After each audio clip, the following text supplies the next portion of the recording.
Ready? Ready. Are you ready? I'm ready. Are you ready? Okay, we're back with another installment of All Things Munster, and this is an episode of the Pat Priest era. Pat joined the show in the 14th episode. I believe this is episode 17. It's one of my three favorites, and it's got a lot of good stuff in it, not only from the storyline, but as we go through it, I'll explain to you why it resonates so well today about the values that Herman instills into Eddie Munster. And get ready for Eddie's nickname. Herman, has Eddie come home from school yet? I don't know, Lily.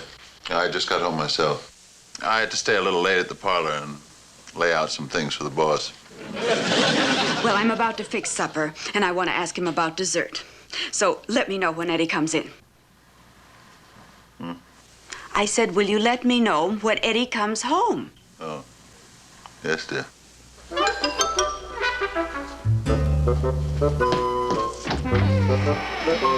I'll never go again. Never, never, never! You can do anything you want to me. I'll never go back. Not in my whole life.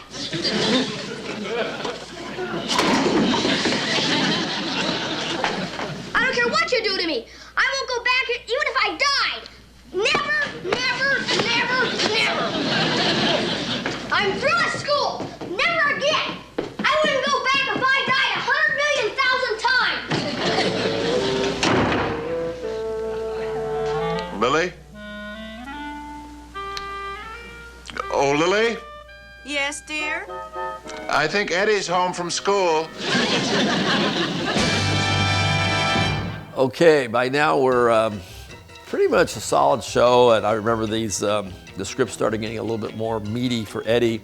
This was probably done in the summer, if I remember correctly, because whenever I had a lot of camera time, it means I didn't have school. So when the kids at home were frolicking around and playing baseball, I was working an extra 3 hours in front of the camera, but that's not a problem, as it was my job, and these scripts were really good. So Eddie's nickname is about Eddie, obviously, having a nickname that he chose that he didn't like. So as the script progresses, you see Pat Priest there in the polka dot dress, and this is a good one. I'll kind of chime in here a little bit as we get going and let you know what's going on.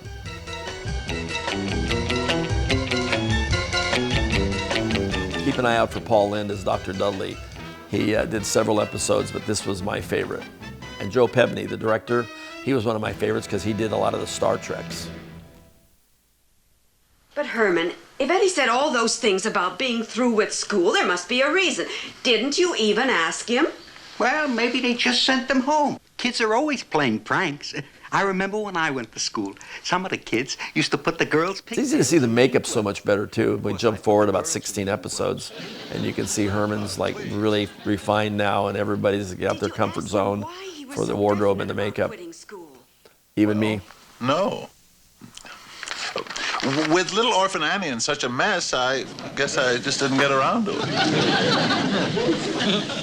Well, it's hard to concentrate on two things at once, you know. Oh, Herman, you make me so angry. Now, I want you to go upstairs right now and have a father and son talk with Eddie. All right, dear. All right. But wouldn't it be better if Eddie came down here so I could sort of lean on the mantel while we talk man to man? Why in the world would you want to do that? Oh, I don't know. I just always thought Robert Young had great success leaning on the mantel. Oh, Herman, will you get upstairs? Yes, dear.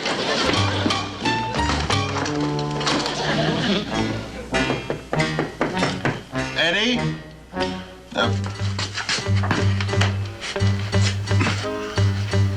This is where Fred and I started doing a lot of the father and son shows that were so well done because of him being the childlike giant and me being the adult-like little guy. And they liked writing for me and him to have these little interactions, which was hilarious. May I come in? Sure, Pop.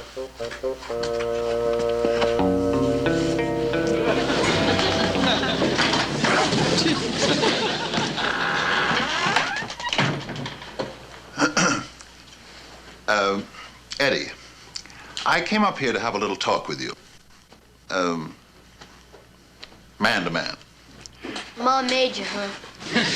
No, I wouldn't say your mother made me. Naturally, I'm curious to know why you said all those things about quitting school. Well, then how come you didn't say anything when I came home? All you did was sit there and read your old newspaper. Eddie, your father's a very busy man. And you must realize that when I come home, I have lots of business problems on my mind. The solution to which often depends on a thorough and concentrated perusal of world events in the newspaper. Boy, that little orphan Annie must be in a real jam. She is. But you know, I think Daddy Warbucks is... Eddie, that is not the point. The point is, I came up here to find out why you've suddenly turned against school. It's just that I can't go back there ever again on account of what happened today. Eddie, whatever the problem is, you can tell old Dad. Well, today at recess, the kids made up a nickname for me. And they called me by it. They called you a nickname? What in the world could anyone think of to call you? It was awful, Dad. Wherever I went, some kid popped up and called me... Called you what? I can't say it. It's too awful to repeat. Even than my own father. Eddie, as your father, I demand to be told. It's funny, hey, What's the nickname? even today, woof. That's my woof woof. That's Dale's woof woof behind the camera. Shorty? Anyway, it's funny that They made it for no when good we have our reason, little interaction except here, the shortest boy in my class. I want to look up to Fred and his dialogue about the people you look up to are usually ne'er-do-well good-for-nothings. My hero. Sticks and stones can break my bones, but names can never hurt me. That's because nobody ever called him Shorty. Why do I have to be short? Why can't I be big and tall like my hero? Eddie, Jumped ahead. I don't know who this hero is that you're talking about, but take it from me. He's probably not worth looking up to at all. Lots of so-called heroes are just conceited, vain, good-for-nothings, as a rule. But, Dad, the hero I'm talking about is you. Oh. Well, Eddie, there are exceptions to every rule, aren't there? And in case you're wondering how they always broke the mirrors, there was a guy behind the wall with an iron rod. And we would have to time it because otherwise we would be doing it again. Please, darling, eat. I'm eating. I'm eating. I'm talking to Eddie. Oh, Herman, Yes, dear? I know you've had a talk with Eddie, but I don't think we should allow our child to be tormented in school any longer. I feel that we should complain to the teacher, the principal, and, if necessary, to the Board of Education. why go through all this red tape when I can solve this problem with a plain old-fashioned spelling bee? Well, what's a plain old-fashioned spelling bee? Well, you see, I invite all the little boys and girls who call Eddie Shorty to a free party. And then, when they get here, I cast a spell over them and turn them into kangaroos. Gee, that sounds great, Grandpa. Will you do it? No, Grandpa will do no such thing. That's right, Grandpa. Now, I'm sure if there's one thing Eddie doesn't need, it's your... One of the things that when I'm out traveling, and people seem to resonate and enjoy the most about the show is the fact that we always sat down for dinner. The good old days that we all remember, at least I remember. And we had our little family chats, and by the end of the show, whatever problems we might have had was solved by good old Herman And keep your chin being up. the head of the household. I'll try, Pop. Except this one. This is a little different. It's okay to have your feet firmly planted on the ground, Eddie. But if you keep your chin up that high, you're a sucker for a left hook. Oh, sorry, Grandpa. Shh, not so loud. I don't want your father to hear that I'm teaching you about boxing. That man is so opposed to violence, if he found out, he'd kill me. Okay, how's this, Grandpa? That's pretty good. Now, keep your hands up high and your weight evenly balanced.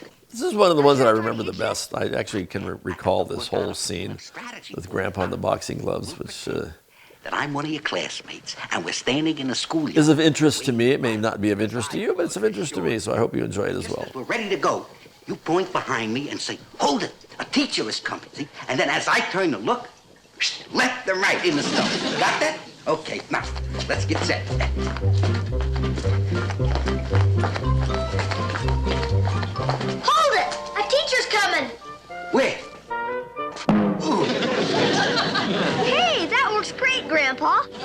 telling me. But isn't that fighting dirty? Only if you use it against girls. Try it again, okay? Now get set. Hold it! My father's coming! Not my father. A teacher is coming. Want to bet? Oh, hiya, Herman. What's new? Grandpa, I want you and Eddie to take off those boxing gloves right now. Oh, are these boxing gloves? Yes, they are. Eddie, you know we're wearing boxing gloves? I wonder where they came from. Yeah, me too. Grandpa, When Pat Priest joined the show, a lot of the scripts shifted gears from Beverly Owens seeking love and A Man from Maryland to the boys, meaning Grandpa, myself, and Herman, getting into mischief in the dungeon. You'll see a lot of the episodes where the girls are in the kitchen, in the dining room, and the guys are in the dungeon. Sort of a variation of more special effects. This is why we rehearsed a lot.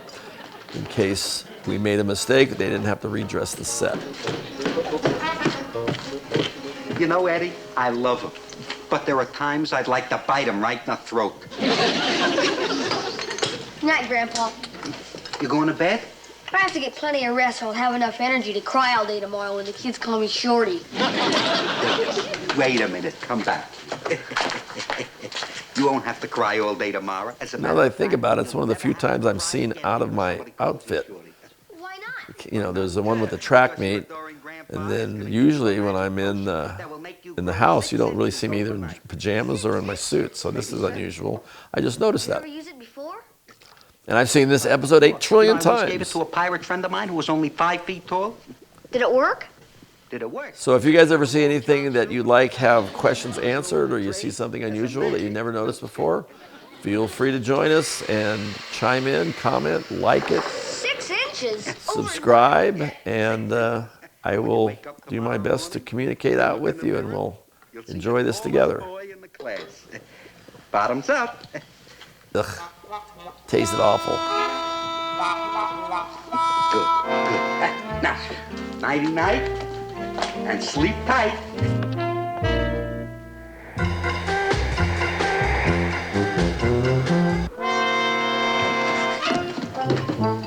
This is funny stuff. I don't care what anybody says. This is always like one of my favorite scenes. It's just, there's something about a 10-year-old kid with the full beard. And boy, did it itch. Lily, today is a school day. The child belongs in school. With a beard? Oh, Uncle Herman, you can't expect Eddie to go to school when he looks so different from all the other kids. Eddie? Herman, speak gently. He's in a state of shock.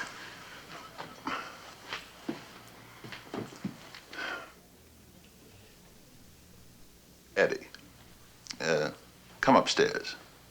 I'll give you a quick shave. Won't help. That's funny. I thought I heard a noise. It was me. I said it won't help. I heard it again. I think it's coming from that chair.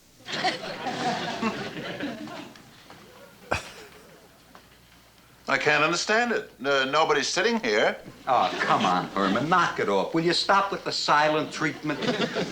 Why won't a shave help? Well, at the rate Eddie grows whiskers, he'll have 5 o'clock shadow by 9 a.m. And whose fault is that? He spoke to me. He spoke to me. He did. My daughter's husband spoke to me. I want you two to stop fighting. Now you make up and bury the shovel. I was sorry, didn't I? Oh, Grandpa, sometimes saying I'm sorry just isn't enough. Amen. Some magic milkshake. Well, how was I to know I had inferior ingredients? Now he's blaming it on the ingredients. That's right. It must have been the he frog. The what? The he frog, as distinguished from the she frog. You see, the recipe called for the powdered shin bone of a he frog. Only they just don't make them the way they used to. I had to save that one from the 15th century. Boy, those he frogs from the 15th century, they were terrific. I remember once I said to Queen Isabella, I said, Scratch it. But it itches. I think there's a hunk of bacon in there from breakfast. I don't care. Don't scratch it. Mommy will run the vacuum cleaner through it later. Herman, Eddie should see a doctor immediately. I agree. Why don't you take him down to see our family doctor, Dr. Dudley?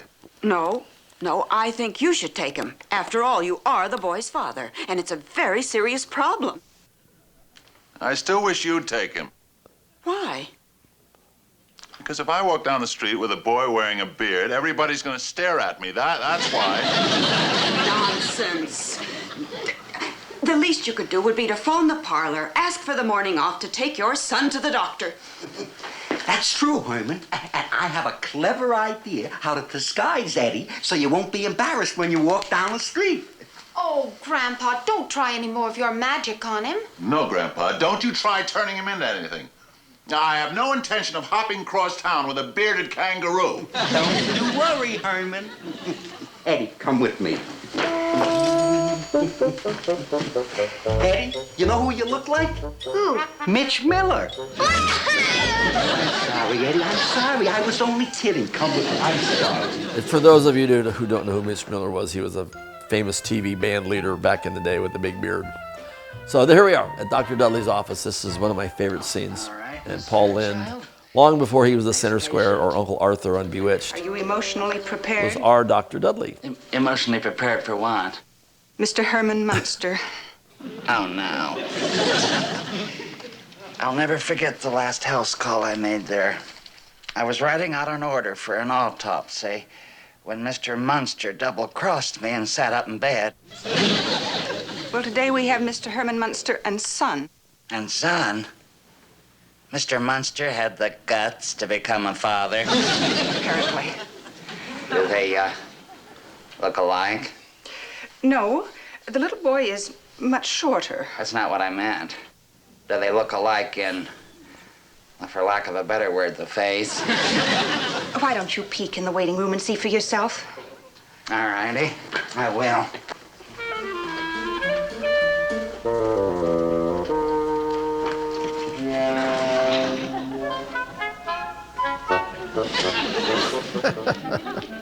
It still makes me laugh. Oh, no. Mr. Munster's face is bad enough.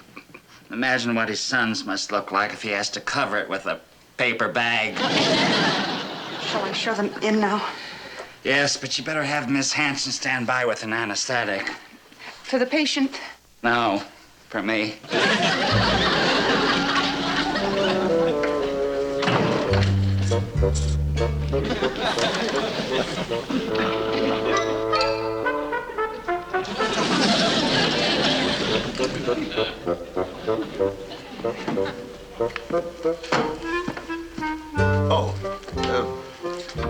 Good day, Dr. Dudley. Good day, Mr. Munster.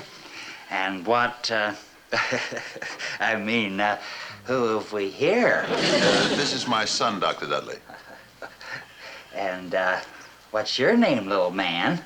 Edward Wolfgang Munster. Pardon me, I didn't quite get it. Edward Wolfgang Munster. Oh. Will you, please both be seated? Oh, thank you.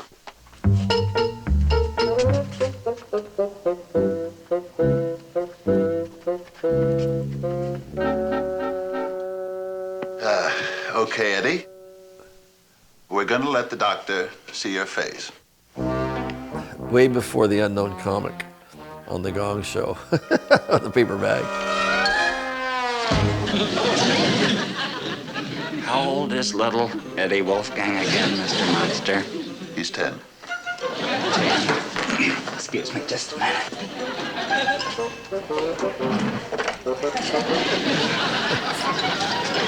More tranquilizers. Can't get away with that today. All righty. Shall we have a go at it again?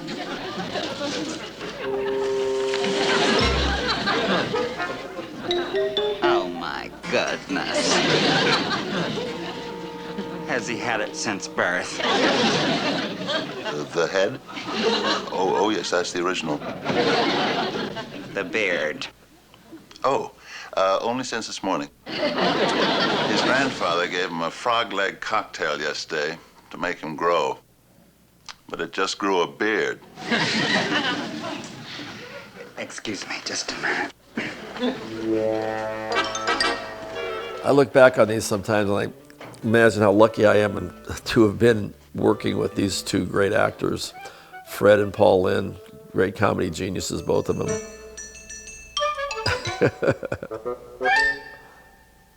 A lot of talent there. You want a snap diagnosis? Will a snap cure go with it? Yes. Shoot. Edward Wolfgang's beard is the result of a certain metabolic imbalance induced by what appear to be metaphysical or esoteric stimuli unknown to present-day medicine. I see. And the cure? Lay in a big supply of paper bags. Okay, now, coming up on this scene, this is a very important scene in television history because What? this particular upcoming little No. assertion that Fred, or dissertation I should say, He that suggested Fred Eddie get says used to has a new been nickname. downloaded probably 100 million times. Fuzzy. That's even worse than Shorty. We all know who we have to thank for that. For your information, Herman, I'm going to make it up to him. How?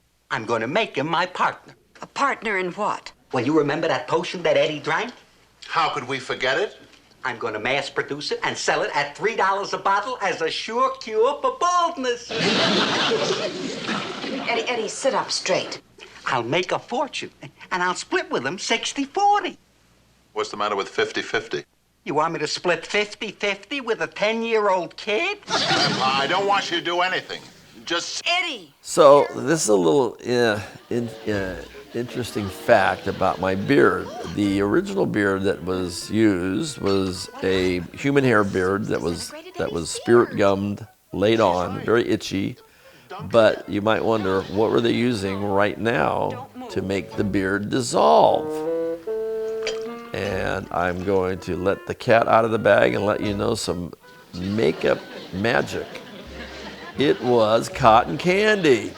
Yes, a cotton candy beard dissolved in the liquid and poof, happy Eddie, happy mom, General Grant. and unhappy grandpa. But here's, now listen to this, listen to this statement that Fred is about to tell me. And it's one of the most famous in TV history. Well, I don't know how this reflects on my cooking, but my child comes first. Lily? Here we go. Eddie? Please, sit down. Eddie? Yes, sir? Now that your problem is solved, have you learned a lesson? I think so. What? I'll never tell Mom I don't like her homemade soup again. That's not what I had in mind. It isn't? The lesson I want you to learn is it doesn't matter what you look like. You can be tall or short, or fat or thin, or ugly, or handsome, like your father. You can be black or yellow or white. It doesn't matter. What does matter is the size of your heart and the strength of your character. Eddie, do you understand what your father means? Well, now, Eddie, now that you've solved one of the little problems of growing up, let's get on with our meal. There you have it. Dinner table, problem solved, and even Grandpa, who is always making fun of Herman, gives him the old... You know something? What, Grandpa? You're all right. You aren't perfect, But you're all you're all right. Thank you. Herman Munsters, Super Dad on TV.